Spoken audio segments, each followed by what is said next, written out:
Yummy. Hello, hello!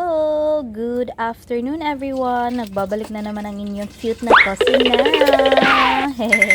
So guys, for today's video ay mag-cooking serye ulit tayo. So, ang lulutuin ko ngayon is chicken arroz caldo. Ito yung Filipino dish. Chicken with the rice one. And then, ayan, I started to fry the chicken. So, konting English tayo ngayon guys, no? Kasi may nanonood na mga English na people, no? Charing. So, don't bash me guys ha, sa Tagalog at saka English ko. Ayan. I'm trying my best. Charit. Charot-charot lang. So, ayan na nga. So, yun nga guys. Nag-start ng i-fry natin yung ating chicken. Ipa-golden brown lang natin yan siya kasi para mawala din yung konting lansa. So, pwede na yan sa akin. I-set aside na natin yan. And then, hindi na ako mag-a-add ng oil kasi as you can see, marami na yung oil sa pinagprituhan natin ng chicken, no? So, start na tayong mag-gisa. So, ang una is the ginger. I-fry lang natin to ng kaunti. And then, the onion. You can use red onion.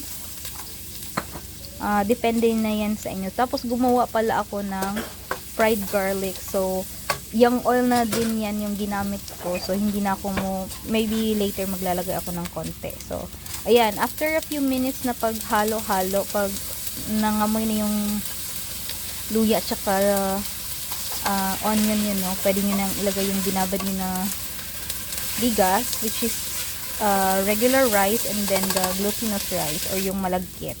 And then, pwede nyo na din ilagay yung chicken. At saka guys, pwede na kayong mag-add ng pampalasa dito sa part na to. But ako kasi nakalimutan ko. So, ayun. Pwede na kayong mag-add ng asin at saka paminta or yung magic syrup or any. Depende na yan sa inyo. So, ako, papakuluan ko lang muna siya. Nag-add na ako ng isang bote ng tubig, itong mineral water na to. Pinakuluan ko siya nag-set ako ng timer ng 20 minutes, but after 10 minutes, chinek ko siya at saka hinalo-halo. Dito na ako naglagay ng asin at saka yung chicken nor cubes. Hindi na ako maglalagay ng magic syrup, MSG, yan lang yung ilalagay ko na pangpalasa. So, ayun, after another 5 minutes, maglalagay ulit ako ng tubig kasi natutuyo siya guys, no? So, depende na yan sa inyo kung gaano karami ang tubig na ilalagay nyo. So, ayan. Tapos pala yung kalahati ng chicken cubes kanina is nilagay ko na rin din siya kasi parang yung kulang yung panlasa. So, ayan. Naglagay na din ako ng anato powder. Yan. Maganda na yung kulay niya. Tapos, malambot na din yung chicken. And, papakulan ko lang siya another 3 minutes. Tapos, yan guys, medyo natutuyo na yung ating rice. Pwede kayong mag-add ng water dyan guys ha. Depende na yan sa inyo kung gaano kadaming tubig or gaano ka lapot yung gusto nyo. So, sa akin is, ganito yung gusto ko, hindi masyadong matubig. Gusto ko yung tamang lapot lang. And then, nag-add lang ko ng konting-konting tubig. Hindi na ako nag-add ng mga pampalasa pa. So, ayun na nga, luto ng ating chicken arroz caldo. Prepare na ako ng aming hapunan. So, ayan.